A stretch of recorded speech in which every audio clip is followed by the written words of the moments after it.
저는 수요 대본을 마치랍니다.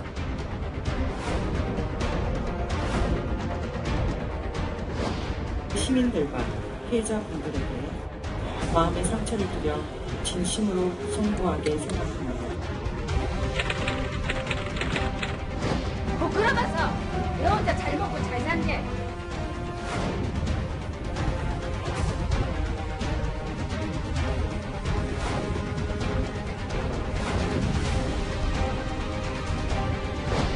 부모님한테 홈플 받은 돈 그걸 가지고 내놓습니다. 이걸 받아야 됩니다. We must remember those gods and the pain that they lived through.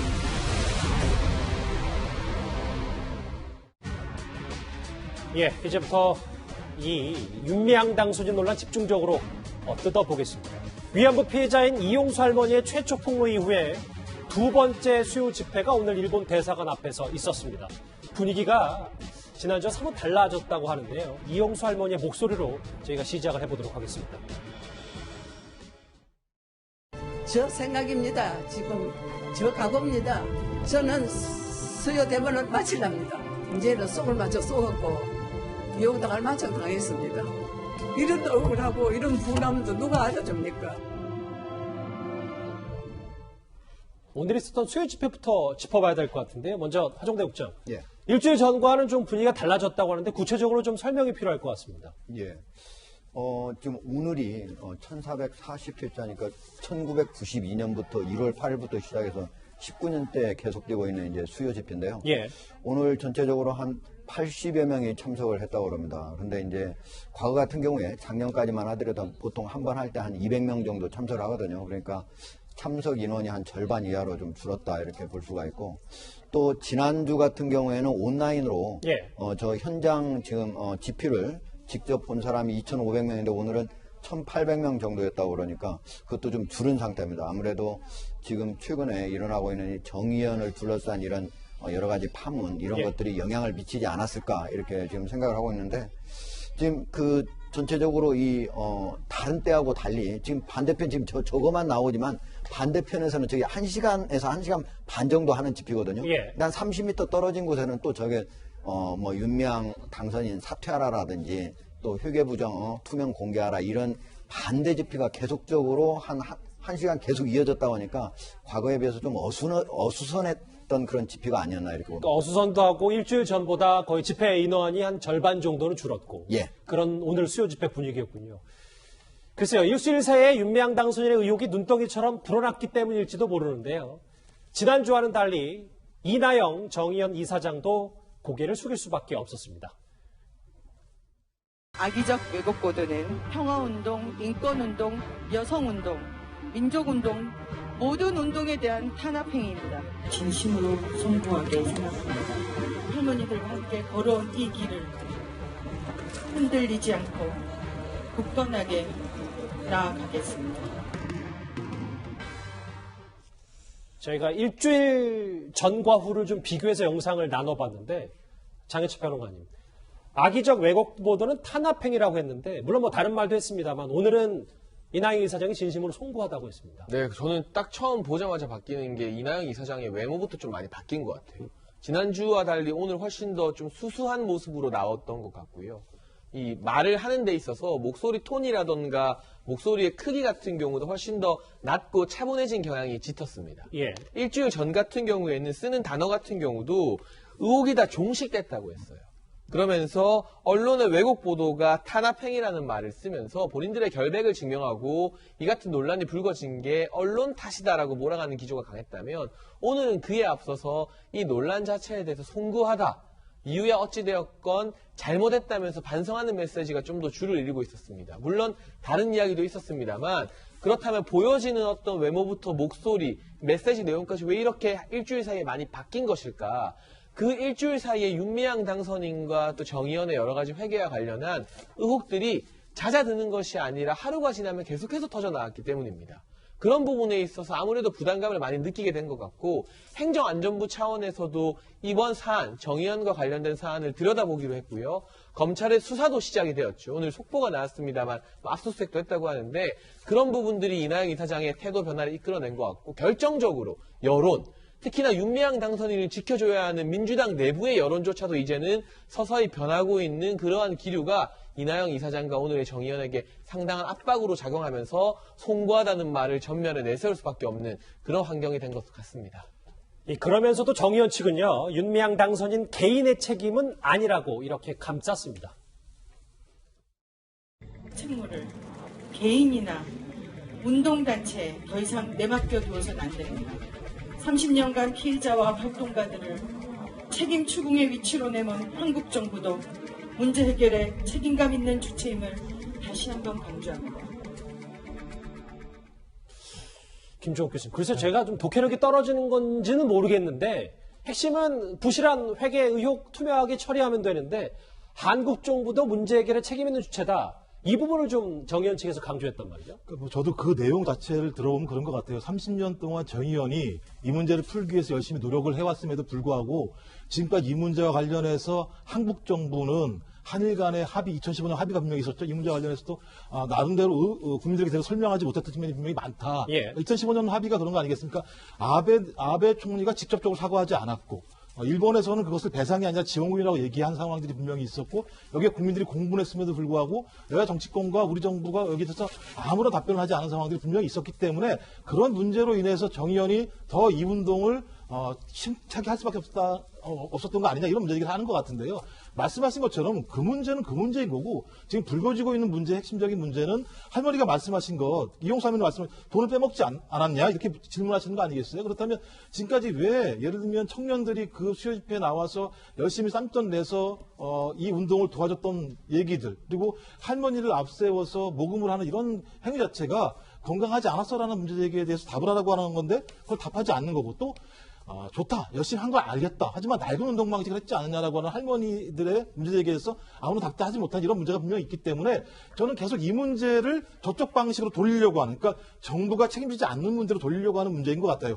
이 문제는 별건이고 정의연에게 지금 묻는 건 뭐냐면 이용수 할머니가 말씀하신 것만큼 회계가 제대로 투명하게 진행됐느냐, 낡은 운동 방식들을 바꾸려고 하는 용의가 있느냐 이 문제이기 때문에 그 문제에 답하는 것이 전 더 우선이라는 생각이 듭니다. 자, 그런데요, 산 넘어 산입니다. 이 정의연을 향한 구체적으로는요, 윤미향 당선인을 향한 폭로는 계속되고 있습니다. 이번엔 위안부 운동의 대모이자 배우 김희애 씨 주연의 영화 허스토리의 실제 인물인 김문숙 이사장까지 입을 열었습니다. 뉴욕스로 잘 나가는 여행 사장이다. 여기서든지 내가 마음을 품어만든 거예요. 벌써 저 할매가 기사님 어머님 어쩌실 겁니까? 그래도 남 얘기도 그따위로 말씀하실 거예요. 아니 왜 그렇게까지 그 할매들한테 집착하는 거야? 뭐 그러면서 왜 혼자 잘 먹고 잘 산 게? 우리요 할머니 아니라 국가대 교수님께 이 영화 기억하시는 분들이 있을 거예요. 그런데 이 영화의 주인공인 김문숙 이사장의 주장에 따르면 수요 집회에 등장한 이 모금함이 윤미향 당선인이 주도권을 잡은 뒤부터 등장했다는 주장입니다. 이돈이 형, 네. 이거 좀 의미심장한데 그러니까 윤미향 당선인이 돈벌이 집중했다 이런 주장까지 했거든요.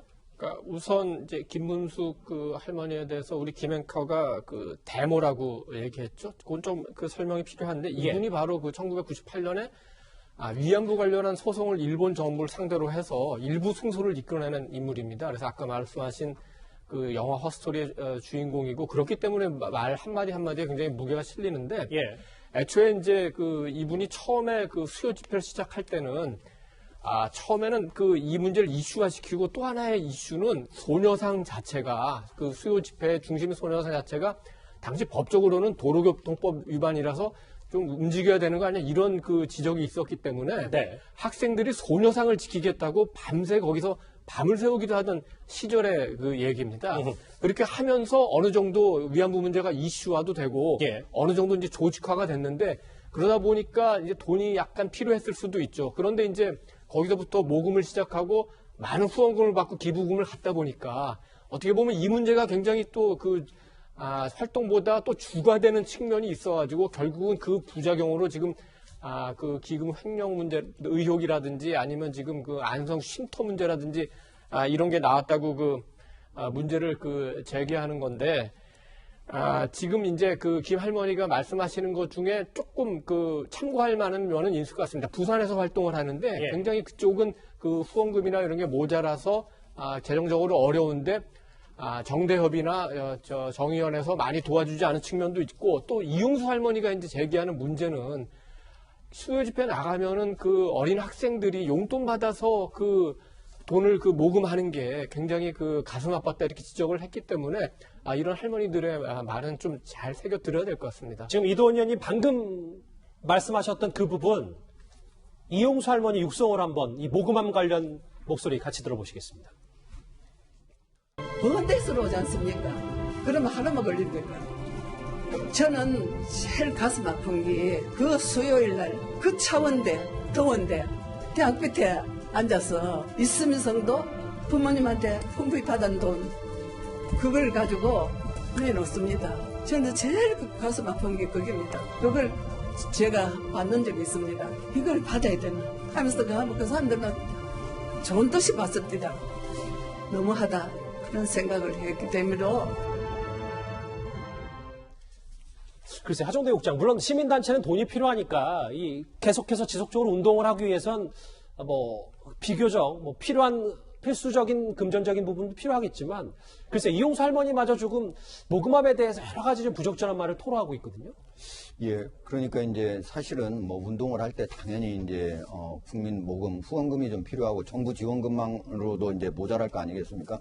그런데 이제 지금 계속적으로 위안부 피해자 할머니들하고 또 다른 이제 거기서 그동안에 초기에 도왔던 여기 보면은 이제 김문숙 부산 정대 회장이라든지 이런 분들이 하시는 말씀은 뭐냐면요. 예. 너무 윤미향 당선인이 너무 이 돈 모으는데 너무 집착을 많이 했다. 그러니까 예를 들면은 거기 수요 집회에서 이제 모금도 하고 그러지 않습니까? 그 화면에 보면은. 근데 그런 것들도 사실은 윤미향 대표가 2005년부터 거기에 상임대표로 했거든요. 정대협의 상임대표인데 그때부터 생기기 시작했다. 그러니까 왜 이런 거에 좀 집착을 하나 이런 거에 불만이 좀 있었고요. 또 이제 위안부 할머니들의 생각은 이 문제가 해결이 돼서 물론 이제 사과와 보상 이런 거 아닙니까? 그럼 좀 빨리 해결됐으면 자기가 숨지기 전에 해결됐으면 이런 것들을 바랬던 거예요. 근데 이런 기회가 이제 여러 번 있었습니다. 물론 이제 우리가 완벽하게 우리가 요구하는 만큼 원하는 만큼 되진 않았지만 예를 들면 이제 2000년대 중반에는 아시아 여성기금에서 이제 준 적이 있었어요. 그때 우리가 전체 이제 위안부 할머니 207명이 등록해 있을 텐데 그때 준 돈은 60명이 받았습니다, 우리가. 근데 여기 이렇게 윤미향 당선인 같은 이런 활동가들은 이거 받는 것 자체를 매우 못마땅하게 생각한 거예요. 예. 2015년도도 마찬가지죠. 그때도 이제 박근혜 정부 때 그때 당시에 47명의 생존자 중에 33분이 받았거든요. 근데 이제 윤미향 씨 같은 경우는 이거 받지 말라. 안 받으면 우리가 1억씩 주겠다. 이미 나온 얘기 아닙니까? 이렇게 활동가들하고 할머니들하고 의견이 많이 좀 차이가 있었다. 이런 데서 계속적으로 갈등이 지금까지 계속되면서 지금 오늘의 사태가 빚어지게 된 거죠.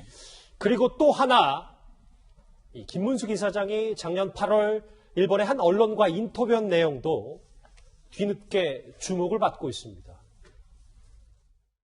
여기 오기 전에 이제 기로녹 할머니를 뵙고 왔어요. 평양이 고향이신데 13살에 끌려가시거든요. 할머니 제가 할머니가 응원을 해주면 제가 국회에 들어갈 수도 있을 것 같아요. 어떠세요? 했더니 잘했다고.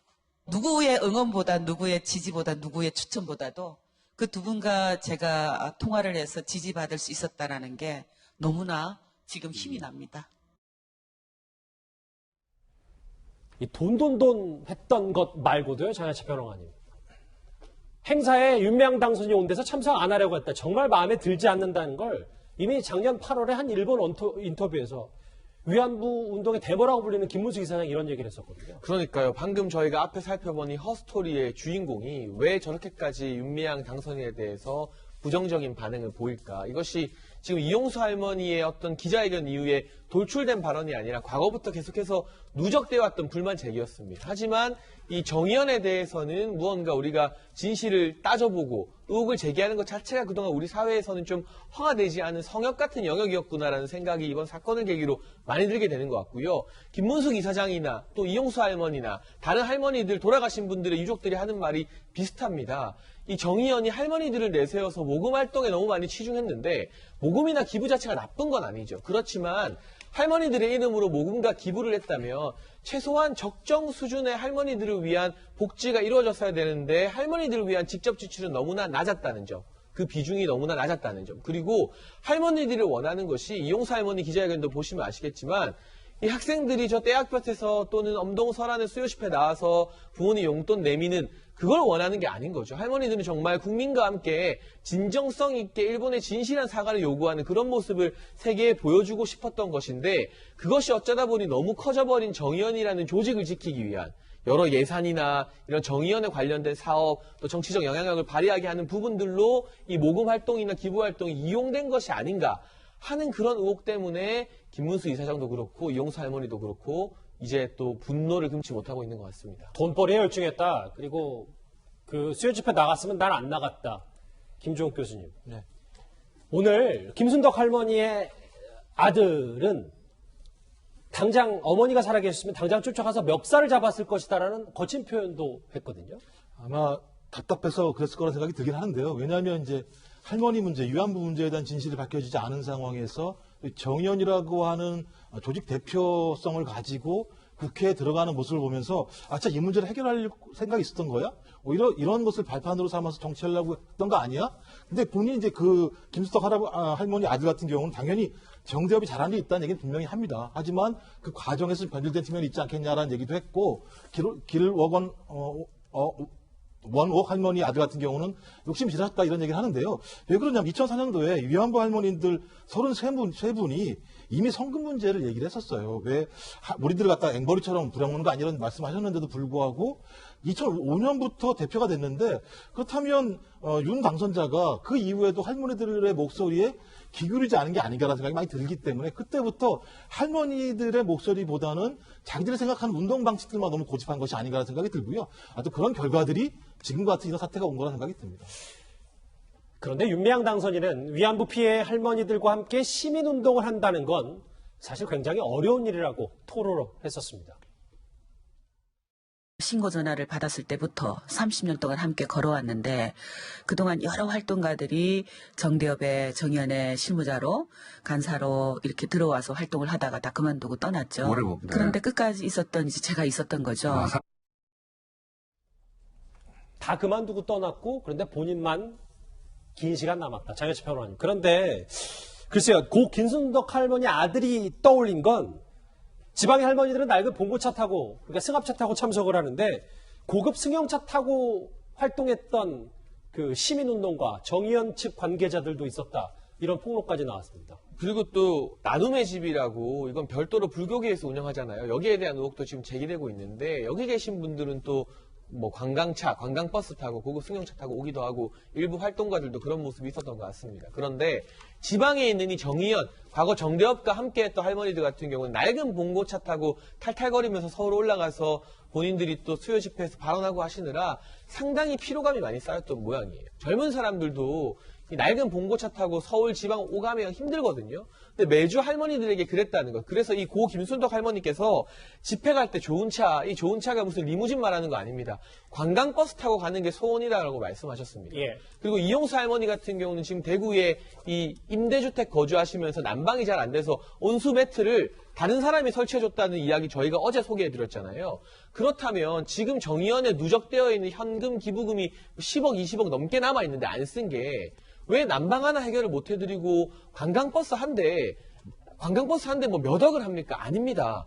왜 관광버스 한 대 못 사드려서 낡은 봉고차로 힘들게 오가게 했는가? 정의연이 본인들의 활동에만 포커스를 맞춰서 정작 피해자인 할머니들의 마음에는 너무나 귀를 안 기울이고 할머니들은 당연히 고생하시면서 이렇게 증언하는 그런 분들로만 생각했던 게 아닌가 하는 아쉬움이 많이 들고요. 그 아쉬움을 바로 피해자 할머니들의 가족들, 당사자 그리고 유족들이 지금에서야 이제야 토로하고 있는 상황입니다. 일주일 전과는 좀 다소 분위기가 바뀐 수요 집회와 그리고 위안부운동 데모 이 인물의 폭로, 추가 폭로 얘기까지 이번 주제에서 정리했습니다.